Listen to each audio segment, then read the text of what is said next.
They said she didn't belong. Sometimes it wasn't even in words, just in the way eyes turned away when she entered the room, or in the smirk that spread when she picked up her gear. In every corridor of the base, whispers floated like ghosts, reminding her she was an outsider in a world built by and for men hardened by battle. They said she was too small, too soft, too emotional to survive where bullets didn't ask permission and storms didn't care who stood in their path. Yet every insult, every quiet dismissal, only added to the fire that burned behind her calm expression. She didn't shout, didn't argue.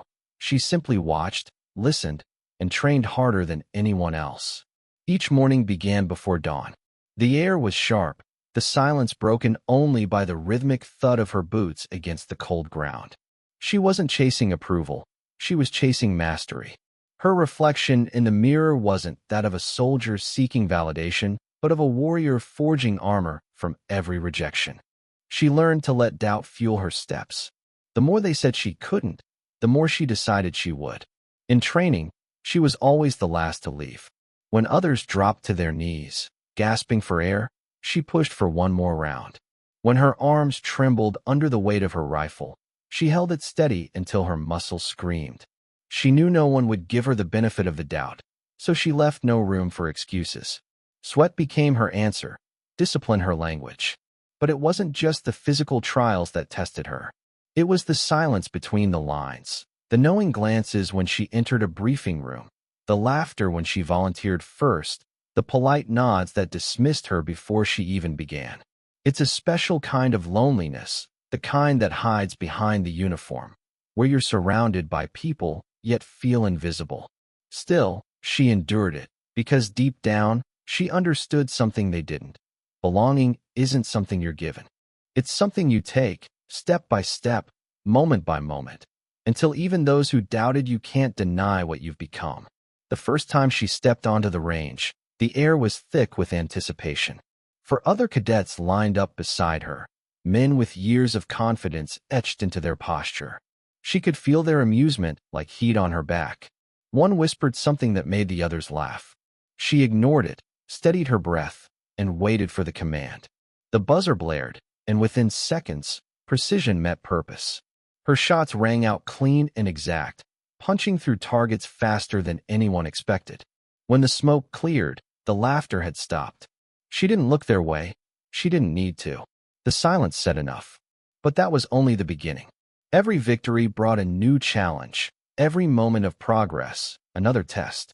They watched, waiting for her to slip, to prove them right. Yet every fall became a lesson, every failure, a chance to rise sharper. She stopped trying to fit into their world and started building her own space within it. She wasn't there to be accepted. She was there to excel. The turning point came during a grueling endurance drill, the kind that stripped away pretenses and revealed who you really were. The storm had rolled in suddenly, rain lashing against the field as the team struggled to carry their gear across the mud. One of the cadets stumbled, his leg caught under the weight. Without hesitation, she dropped beside him, lifted his share, and pushed forward through the torrent. She didn't speak. Her actions carried the message. When they finally crossed the line, soaked and trembling, even the loudest skeptic among them couldn't meet her eyes for long. Because in that moment, they saw something no stereotype could explain. Resilience without arrogance, strength without shouting. She learned that doubt can be a weapon, but only if you let it pierce your resolve. So she turned every whispered insult into armor, every smirk into motivation. The harder they tried to break her spirit, the stronger she became. In the quiet of her bunk at night, she replayed the day not to dwell on what went wrong, but to measure how much stronger she had grown. She began to understand that true belonging isn't found in approval. It's carved from persistence, carved in silence, carved in the moments when no one is watching. And when the next morning came, she rose before the sun again, boots laced tight, eyes steady. The base was the same. The whispers still floated, the looks still lingered. But something had changed. The doubt no longer reached her.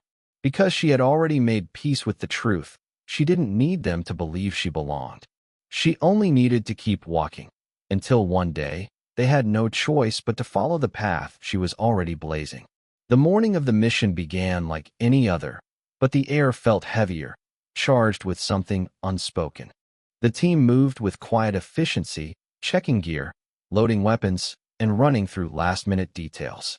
She stood slightly apart, her face calm, though beneath that surface was a storm of focus and resolve. This was the day that would strip away every doubt or confirm every whisper. The operation was classified, an extraction deep in hostile terrain, unpredictable and merciless. Everyone knew the risks. But for her, the stakes were higher. One mistake wouldn't just be a failure. It would be proof to those who still said she didn't belong. The chopper blades sliced through the night air as they lifted off, wind roaring against the cabin. No one said much. Words didn't matter now. She tightened the straps of her vest and kept her eyes fixed ahead. Her heartbeat synced with the rhythmic thud of the rotors.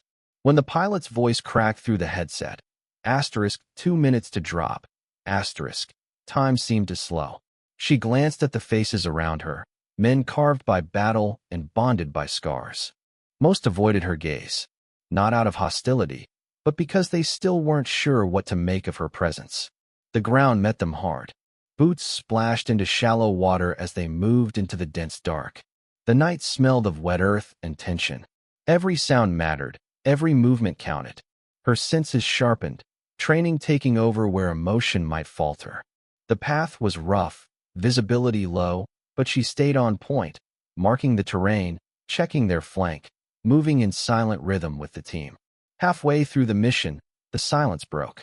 The first shot came from the treeline, a sharp crack that tore through the calm. Then chaos. The team dropped low, returning fire, mud splattering as they scrambled for cover.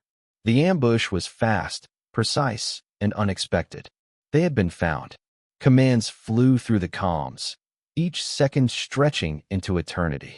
One of the men went down, hit but alive. She was closest. Without thinking, she moved. Crawling through the dirt, she dragged him behind a fallen log, bullets slicing through leaves inches from her head. The others were pinned. Through the haze of noise and adrenaline, she caught sight of a narrow ridge to the left, a higher position that could shift the advantage. It wasn't in the plan. It wasn't safe. But hesitation was death. She glanced at her wounded teammate, at the panic tightening the edges of every shout, and then made her choice. She broke from cover, sprinting through the rain of gunfire, diving into the shadows of the ridge. Her boots slipped, her breath came ragged, but she climbed, hands raw, knees bleeding. From the top, she had a clear view of the enemy's position. She steadied her rifle, exhaled, and pulled the trigger. Once, twice, then again. Each shot was a promise, to herself, to every moment she had been told she wasn't enough. Within seconds, the tide shifted. The team below regained ground, pushing forward, forcing the attackers back. Her focus was pure instinct now. No fear, no doubt, only precision. When the last echo of gunfire faded, the forest returned to silence, thick and heavy. The radio crackled. A voice she knew well, low, controlled, but laced with something new. All clear, and nice shooting up there. She didn't answer. Words felt too small. She just sat there on that ridge for a moment, rain running down her face, heart pounding against her ribs. Down below, the team regrouped, checking weapons and counting heads. When they looked up and saw her silhouette against the fading night, something in their expressions had shifted. The extraction was silent. Back in the chopper, no one spoke, but the glances said what voices couldn't. The same men who had questioned her resolve now carried an unspoken acknowledgement in their eyes. She wasn't just part of the team tonight. She had held it together. She had made the impossible call and lived through it. But what stayed with her wasn't the victory. It was the realization of what true trial meant. It wasn't the test of endurance or the pain of exhaustion. It was standing firm when the world doubted you, when you had every reason to step back but chose to step forward. It was the split second where you stop asking whether you belong and start proving, through action, that you do. Long after the base lights came back into view and the dust of the mission settled, She could still feel the echo of that moment. The choice, the climb, the silence that followed. It had burned something into her spirit, something unbreakable. They could doubt her words, her presence, even her right to wear the uniform. But after that night, no one could doubt her will to fight, to protect, to lead when everything was falling apart. The days that followed were different, not because the world had suddenly accepted her, but because she no longer needed it to. The mission had proved something deeper. Strength wasn't about muscle or noise. It was about endurance, precision, and the refusal to break under pressure. Yet the world around her still clung to old habits. Respect in that world was slow to come, and bias, no matter how quiet, had a way of lingering in the air like smoke after gunfire. She noticed it in the small things, the way conversations paused when she entered the room, how her opinions in strategy meetings were met with polite nods instead of trust. It wasn't open hostility. It was the subtle erosion of credibility, the kind that forced her to prove herself every single day. But she didn't fight back with anger. She fought back with results. When others trained for an hour, she stayed for 3. When others celebrated completion, she dissected every detail, searching for ways to improve. Her resilience wasn't born out of competition, it was survival. In a place where mistakes echoed louder for her than for anyone else, perfection wasn't ambition, it was necessity. The chain of bias that wrapped around her was invisible, but she could feel every link pressing against her skin, reminding her that one wrong step could undo everything she had built. So she moved carefully, strategically, mastering the art of quiet excellence. There was a drill one morning that exposed the fault lines in that chain. The exercise was designed to test team cohesion under simulated combat stress. Every soldier had a role, every decision mattered. Midway through the simulation, communications failed, and the squad was left without command structure. Panic flickered through the ranks. Orders clashed, confusion spread. She could see hesitation rippling through them. The same hesitation that came when eyes subconsciously turned toward anyone but her. For a moment, she stood still, feeling that old familiar weight, the unspoken rule that said she wasn't supposed to lead here. Then something inside her snapped. She took a breath and spoke, not loudly, not to demand authority, but with the steady tone of someone who knew exactly what needed to be done. Her voice cut through the noise. She began assigning positions, marking sectors, recalibrating the team's focus. At first, there was resistance. A few ignored her calls, others second-guessed her strategy. But when the simulation timer ticked down and their formation started to hold, doubt began to fade. Her commands became sharper, faster, and soon, instinct replaced hesitation. The team began to move as one. By the time the drill ended, the evaluators were silent. The team had completed an exercise most groups failed under chaos conditions, and she had done it without official authority, without a title, without permission. When the masks came off and the simulation room lights brightened, no one said anything for a long time. Then one of the men who had doubted her the most simply muttered, "Good call, Lieutenant," even though she wasn't one. It wasn't much, but it was the first crack in a wall that had taken years to build. What that day taught her was that breaking the chain of bias doesn't always come with applause or recognition. Sometimes it happens quietly, in moments where courage means simply refusing to wait for validation. She didn't need to prove she could lead because she was a woman. She needed to lead because the mission required it, and competence doesn't ask for permission. That was the shift, the realization that equality in the field doesn't arrive through argument, but through undeniable performance. As days turned into weeks, the team's tone changed. The jokes softened. The pauses before taking her input grew shorter. It wasn't about favoritism. It was about trust earned through precision and consistency. She began to see that the real battle wasn't out there on the field. It was within the minds of those who had been taught that leadership looked a certain way, spoke a certain way, was a certain way. Every day she showed up and delivered became another hammer strike against that idea. There was an evening after training when one of the younger recruits approached her quietly. He said, almost awkwardly, that watching her during the drills had changed the way he saw things. That when she took control, She didn't shout or dominate. She made people want to follow. For the first time, she saw what real change looked like.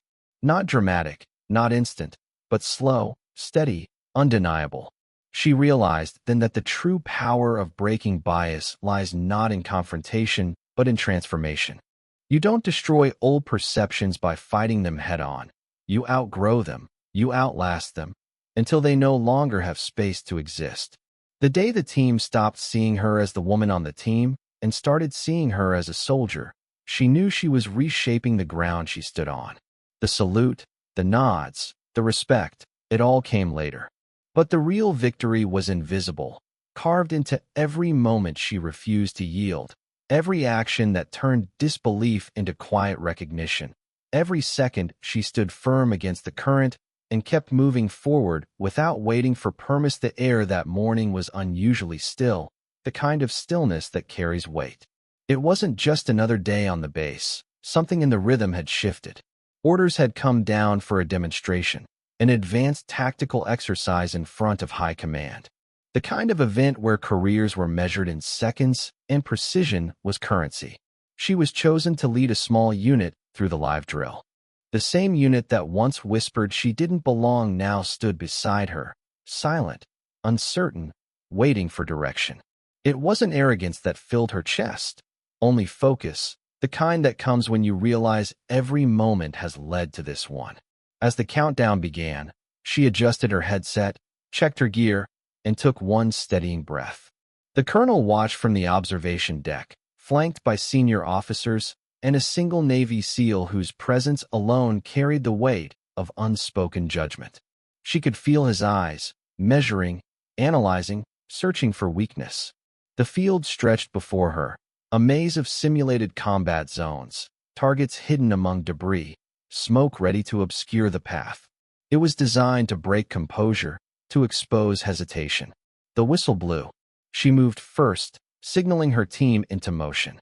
Commands flowed through her voice like water, sharp, calm, unwavering.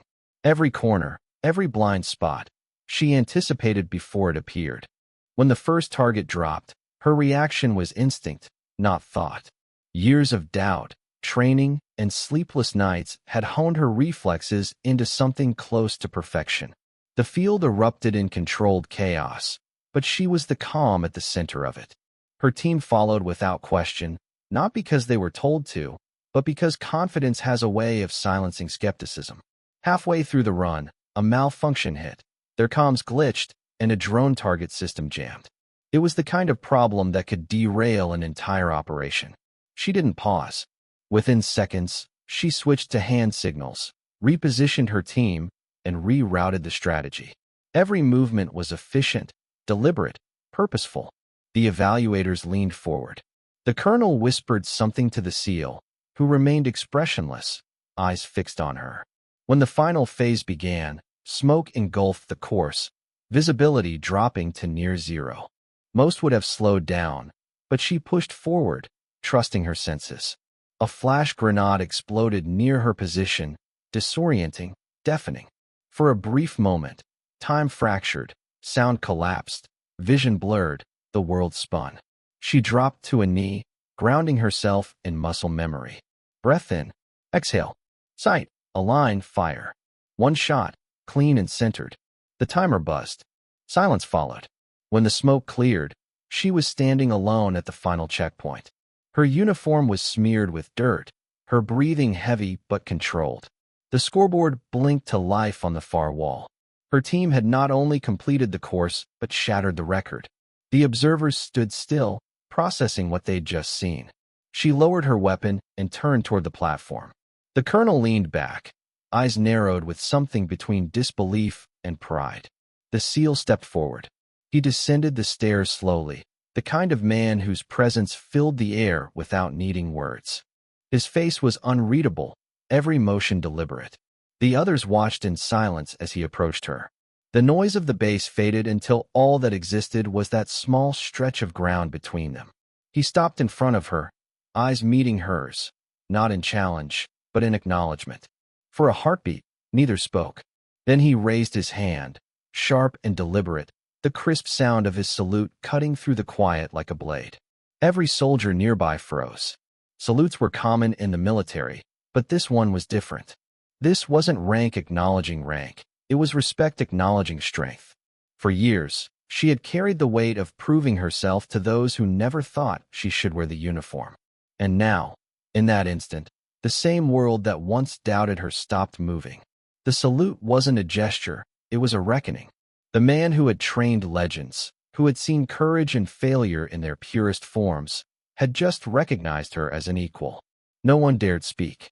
The colonel's expression softened, the officers exchanged brief glances, and her team, once skeptics, now stood taller behind her.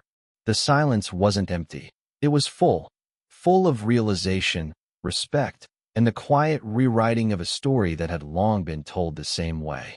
She didn't smile. She didn't move. She simply returned the salute with steady hands, meeting his gaze without hesitation. In that single exchange, everything that needed to be said was said without words. When the SEAL lowered his hand and turned away, something subtle yet permanent shifted in the air. The whispers that once haunted the barracks would never sound the same again. The salute had done what no argument, no medal, no speech could do. It had silenced doubt. She stood there, motionless, as the team regrouped around her, and for the first time, she felt the strange quiet that comes not from victory, but from validation earned through fire shown to belong. Respect is a strange currency in the world she lived in. It can't be demanded, can't be borrowed, and definitely can't be faked.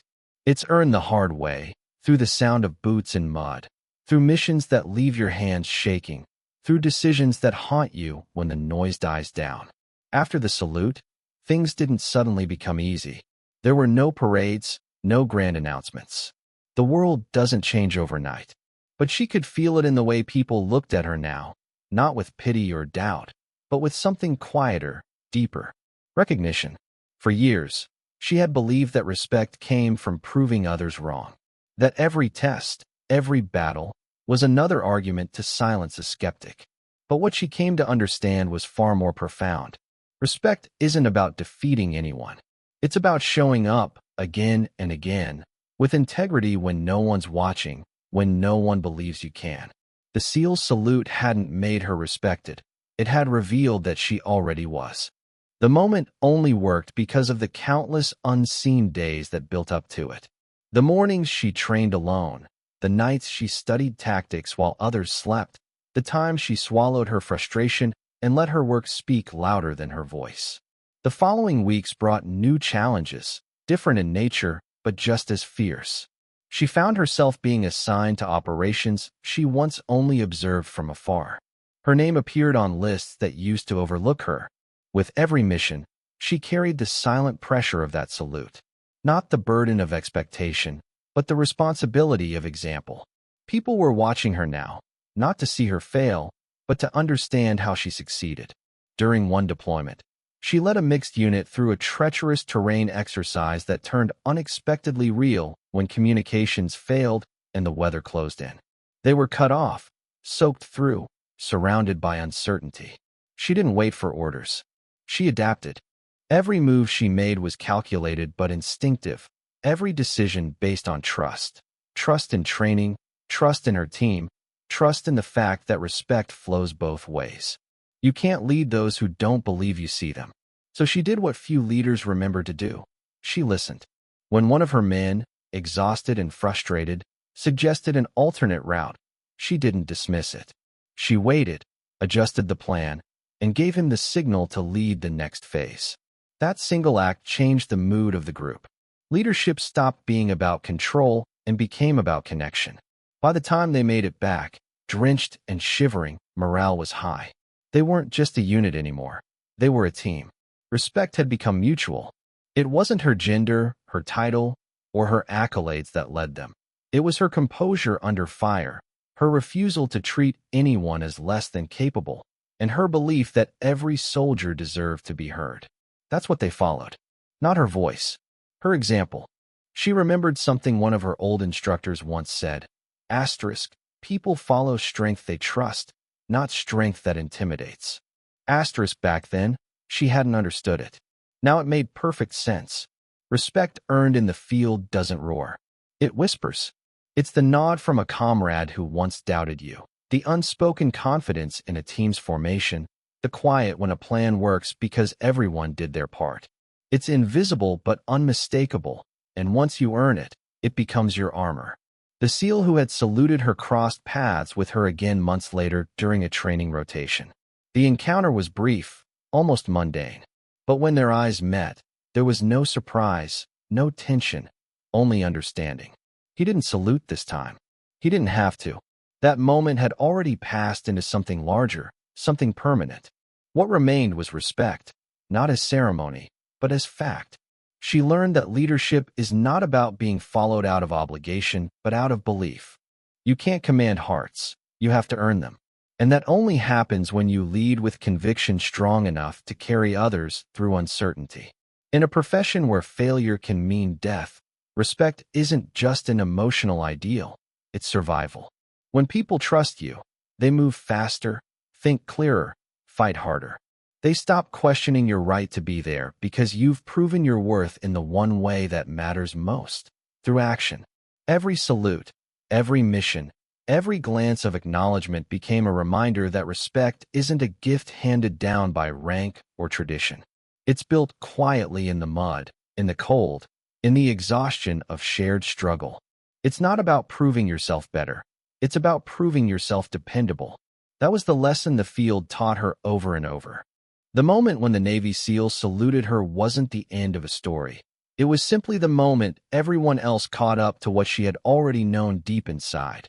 That real respect can't be granted by anyone, only earned, moment by moment, through the unbreakable weight of consistency and courage. The story didn't end with applause or headlines.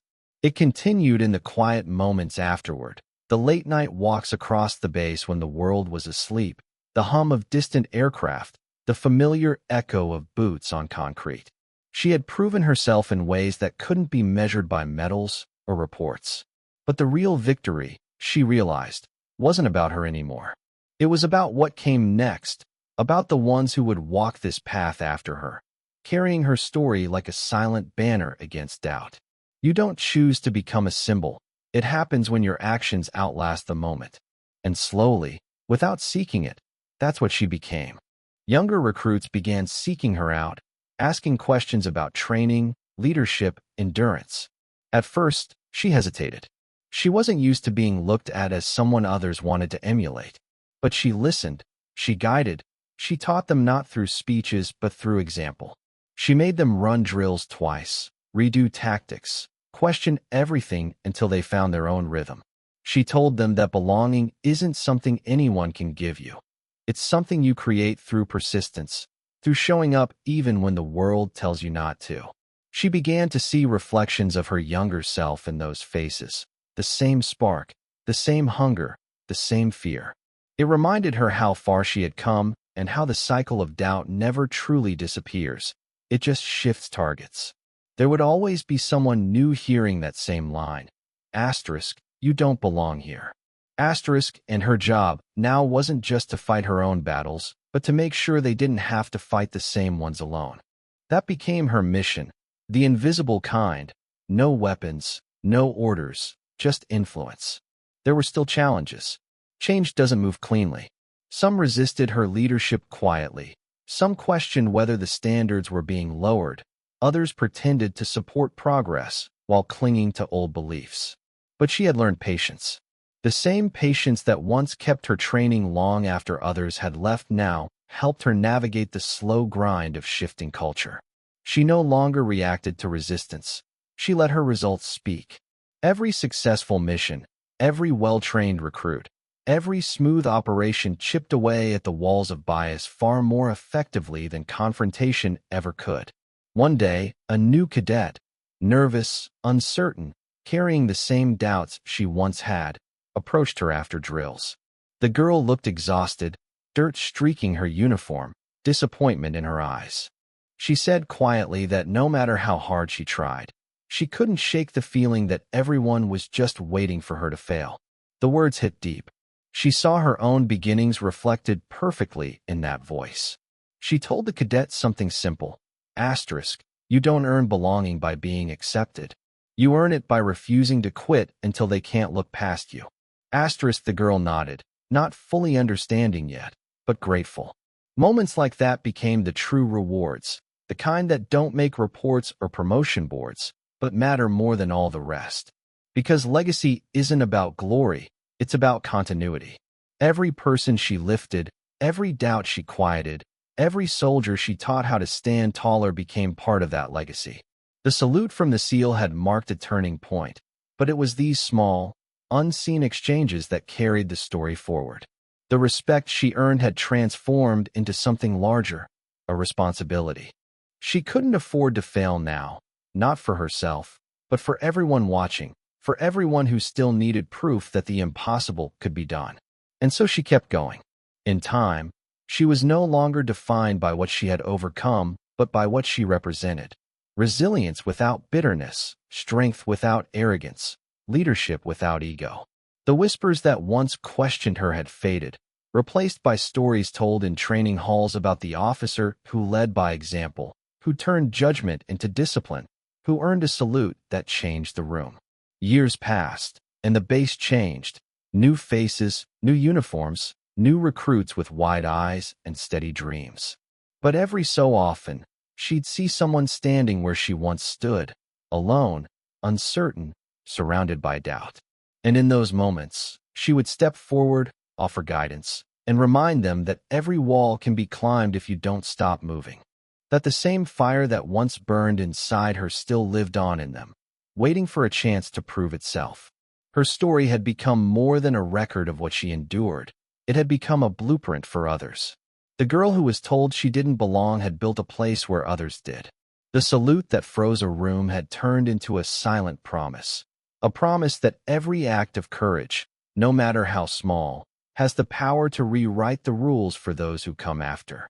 And though she never sought recognition, she knew, deep down, that this was how real belonging is built. Not through acceptance, not through approval, but through legacy, through the echo of one person's resolve inspiring another to rise where they once stood.